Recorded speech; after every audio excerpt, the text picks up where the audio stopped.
हरे कृष्णा। किताबें बोलती हैं में आपका स्वागत है। आज का प्रसंग बहुत ही सुंदर पुस्तक भक्त चरितांक से लिया गया है। आज का यह प्रसंग एक ऐसे भक्त पर आधारित है जिनकी विलक्षण प्रभु भक्ति आपको भक्ति के मायने और उन पर चिंतन व मनन करने के लिए बाध्य कर देगी। ये कहानी है भक्त कर्णप्प की। तो आइए सुनते हैं। भक्त कर्णप्प का जन्म दक्षिण के किसी जंगली प्रदेश में रहने वाले शिकारी सरदार जाति में हुआ था तथा इनका मूल नाम तीर्ण था। तीर्ण 16 वर्ष की आयु में ही शस्त्र विद्या में निपुण हो गए, जिस कारण इनके पिताजी ने इनको जाति का सरदार घोषित कर दिया। एक बार की बात है, तीर्ण अपने 2 नौकर नाण और ताण के साथ जंगल की ओर शिकार पर निकले। काफी दूर चलने के बाद उनको जोर की भूख और प्यास सताने लगी। तभी तीर्ण ने अपने नौकर नाण से पूछा, यहाँ मीठा पानी कहाँ मिलेगा? मेरा तो प्यास के मारे गला सूखा जा रहा है। नाण ने जवाब दिया, उस विशाल शाल वृक्ष के उस पार एक पहाड़ी है और उसी के नीचे सुवर्णा नदी बहती है। हो सकता है कि वहां हमें जरूर पानी मिल जाए। और सरदार, साथ ही साथ वहां शिखर पर एक जटाजूट द्वारी की मूर्ति भी है, आप उनकी पूजा भी कर सकते हैं। तीनों उस पहाड़ की चढ़ाई के लिए निकल गए। जैसे जैसे तीर्ण पहाड़ चढ़ते जा रहे थे, उनकी भूख और प्यास न जाने कहाँ गायब हो गई। वे शिखर पर चढ़कर मंदिर के सामने पहुंचे। देव प्रतिमा को देखते ही भावुक हृदय तीर्ण ने लपक कर उसे प्रेमालिंगन में बांध लिया। उनके आनंद का पार ना रहा। उनकी आंखों से अजस्त्र अश्रुधारा बहने लगी। वह कहने लगा, प्यारे भगवन, क्या तुम यहाँ अकेले ही जंगल में जंगली जंतुओं के बीच रहते हो? यहाँ तुम्हारा कोई मित्र नहीं है? भक्ति से उनका हृदय गदगद हो गया। उसकी इस समाधिस्थ अवस्था में धनुष सरक कर गिर गया। मूर्ति के सिर पर कुछ हरे पत्ते, जंगली फूल और शीतल जल को देखकर वह दुखित हो गए और कहने लगे, किस नराधम ने मेरे स्वामी के सिर पर ये चीजें रखी हैं? तभी नाण ने जवाब दिया, आपके पूज्य पिताजी के साथ मैं यहाँ बहुत बार आया हूँ। हमने एक ब्राह्मण को यह करते देखा था। उसने देवता के सिर पर ठंडा पानी डाल दिया और कुछ फूल पत्तियाँ रख दी। फिर वह खूब उसी तरह बड़बड़ाता रहा जैसे कि हम ढोल पीट पीट कर देवता के सामने किया करते हैं सरदार। मुझे लगता है आज भी उसने ऐसा ही किया। तीर्ण को भी अपने आराध्य को देखकर पूजा करने की बड़ी प्रबल इच्छा हुई, किंतु पूजा का ढंग नहीं मालूम होने पर उसने सोचा, मैं भी क्यों ना इसी तरह भूखे भगवान को मांस लाकर खिलाऊं। तीर्ण मंदिर से रवाना हुआ, मगर तुरंत ही लौट आया, क्योंकि उसे इस नई निधि को छोड़ने की इच्छा ही नहीं हो रही थी। परंतु साथ यह भावना भी जोर दे रही थी कि मेरे प्रभु भूखे हैं और मुझे इन्हें तुरंत मांस लाकर खिलाना है। तो इस प्रकार तीर्ण जंगल में मांस लाने के लिए निकल पड़ा। नीचे पहुंचते ही नाण ने सारा किस्सा दूसरे नौकर ताण को सुनाया। नौकर रोने लगा, हमारा तो सर्वनाश हो गया, सरदार पागल हो गए हैं। पता है ऊपर मूर्ति पर कैसे लपट लपट कर रो रहे थे। तीर्ण ने उनके रोने की जरा भी परवाह नहीं करी। उसने मांस को पकाया, फिर उसे चख कर देखा कि ठीक ठाक पका है और स्वाद भी अच्छा है, और उसे शाल के पत्ते में लपेटकर पहाड़ी की ओर चल पड़ा। तभी नाण ने कान से कहा, अरे ये सरदार पागल हो गए हैं क्या? इतनी भूख लगे होने पर भी मांस को चख कर वापस रख देते हैं, और तो और हमें भी कुछ खाने को नहीं देते। परंतु तीर्ण के मन में प्रभु प्रेम ऐसा उत्कट प्रकट था कि उसे उस स्थिति के सिवा किसी भी चीज का भान नहीं था। तभी दोनों नौकर उसे छोड़कर चले गए। तीर्णन ने ना तो उनकी बात सुनी और ना उनका जाना ही उसे मालूम हुआ। वह तो अपने काम में मग्न था। अभिषेक के लिए उसने अपने मुंह में ताजा पानी भर लिया, क्योंकि उसके पास कोई बर्तन नहीं था। चढ़ाने के लिए अपने बालों में उसने कुछ जंगली सुगंधित फूल खोस लिए। एक हाथ में उसने मांस लिया और दूसरे में आत्मरक्षा के लिए तीर और धनुष, और दोपहर की कड़कड़ाती धूप में पहाड़ पर चढ़ने लगा। यह सोचकर कि मेरे देवता भूखे होंगे, वह और भी तेजी से चलने लगा। शिखर पर पहुंचने के बाद वह मंदिर में जूता पहनकर ही दौड़कर घुस गया। देवता के सिर पर से पुराने फूल उसने बड़े स्नेह के साथ पैरों से हटाए, अभिषेक के लिए ऊपर से कुल्ला कर दिया और देवता के आगे मांस रखकर अपनी साधारण बोली में खाने का आग्रह करने लगा। अंधेरा हो आया।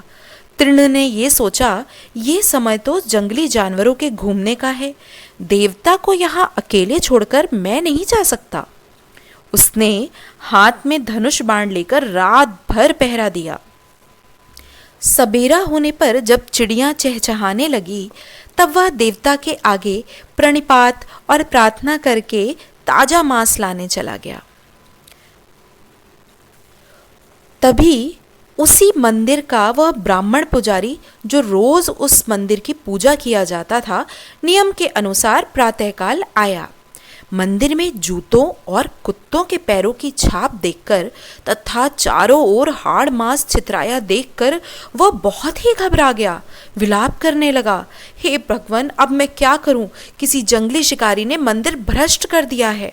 लाचार होकर उसने कैसे भी झाड़ बुहार कर साफ किया। मांस के टुकड़े कहीं उसके पैरों से न छू जाए, इसलिए उसे बड़ी कठिनता से इधर उधर चलना पड़ता था और बड़े ही आर्त पुकार के साथ दुखित होते हुए उसने परमात्मा की स्तुति व पूजन किया और फिर अपने तपोवन लौट गया।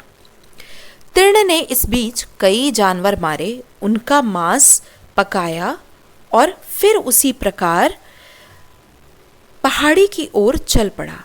इस बार ताजे मधु के छत्ते से खट्टे किए शहद को अपने मुंह में भरकर, बालों में फूल खोसकर, एक हाथ में मांस और दूसरे में धनुष बाण लेकर यथावत दौड़ पड़ा। ज्यों-ज्यों मंदिर निकट आता जाता था, उसकी आतुरता भी बढ़ती जाती थी। वह बड़े बड़े डग भरता चला गया।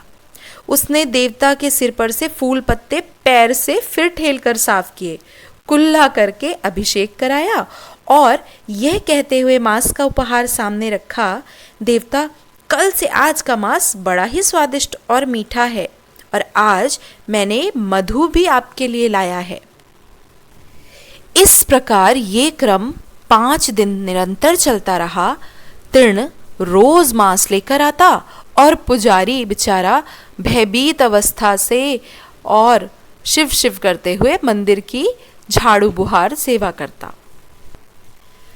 ब्राह्मण की प्रार्थना निरंतर प्रभु से बनी थी कि प्रभु, आपके मंदिर में कैसा भ्रष्टाचार हो रहा है। तभी एक रात स्वप्न में परमेश्वर उनके सामने आकर बोले, मित्र, हे ब्राह्मण, तुम इस शिकारी भक्त को नहीं जानते। ये मत समझो कि वह निरा शिकारी ही है, वह तो बिल्कुल प्रेममय है। वह मेरे सिवा कुछ और जानता ही नहीं। वो जो कुछ करता है मुझको प्रसन्न करने के लिए ही। जब वह अपने जूते की नोक से मेरे सिर से सूखे फूल हटाता है, तब उसका स्पर्श मुझे प्रिय पुत्र कुमार देव के आलिंगन से भी अधिक प्रिय लगता है। जब मुझ पर वह प्रेम और भक्ति से कुल्ला करता है, तब वह कुल्ले का ही पानी मुझे गंगा जल से भी अधिक पवित्र जान पड़ता है। वह अनपढ़ मूर्ख सच्चे स्वाभाविक प्रेम और भक्ति से जो फूल अपने बालों में से निकालकर मुझ पर चढ़ाता है, वे मुझे स्वर्ग में देवताओं के भी चढ़ाए फूलों से अधिक प्रिय लगते हैं। और ब्राह्मण अपनी मातृभाषा में वह आनंद और भक्ति से भरकर जो थोड़े शब्द कहकर मेरे सिवा सारी दुनिया का भान भूलकर मुझे प्रसाद पाने को कहता है। वह शब्द मेरे कानों में ऋषि मुनियों के वेद पाठ से कहीं अधिक मीठे लगते हैं। यदि उसकी भक्ति का महत्व देखना हो तो कल आकर मेरे पीछे खड़े हो जाना। अगले दिन तड़के पुजारी मंदिर में जल्दी पहुंचकर मूर्ति के पीछे छुप गया। तभी तीर्ण के आने का समय हुआ और प्रभु ने लीला आरंभ करी। जैसे ही तीर्ण मूर्ति के समक्ष पहुंचा तो वह ये देखकर अवाक रह गया कि मूर्ति की एक आंख से खून की धार बह रही थी।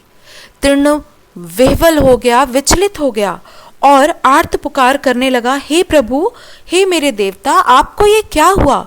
वह जल्दी से जंगल की ओर दौड़ा और कुछ जड़ी बूटी लाया, परंतु उससे भी कुछ फायदा नहीं हुआ।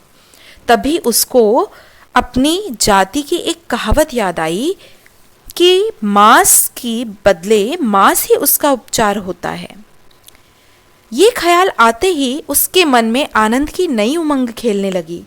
उसने देर न की, एक तेज बाण की नोक से अपनी दाहिनी आंख निकाल डाली और भगवान की आंख पर धीरे से धरकर उसे दबाया और आश्चर्य कि इससे तुरंत खून का बहना रुक गया।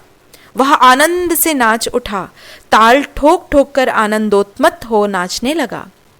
तभी प्रभु लीलावश उस मूर्ति की दूसरी आंख से भी खून रिसने लगा। तभी कर्णप्प विचलित ना होते हुए उस उपाय को अपनाने के लिए सहर्ष तैयार हो गया, परंतु दूसरी आंख निकाल के रखने के लिए उसको सही निशाना चाहिए था। तो इसलिए अपना पैर उसने उनकी बाईं आंख पर रखकर अपनी वह आंख जैसे ही निकालने लगा, स्वयं भगवान ने अपने हाथ बढ़ाकर तीर्ण का हाथ पकड़कर रोक लिया और कहा, ठहरो मेरे कर्णप्प, ठहर जाओ।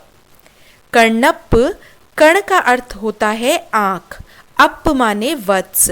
इस प्रकार इस भक्त का नाम कर्णप्प पड़ा और फिर परमेश्वर ने कर्णप्प का हाथ पकड़कर उसे अपने पास खींच लिया और कहा, त्याग और प्रेम की मूर्ति कर्णप्प, तो इसी भांति सर्वदा मेरे पास रहा कर। ब्राह्मण पुजारी ने ये आश्चर्यजनक दृश्य देखा और सच्ची तथा सीधी सादी भक्ति के रहस्य को समझा।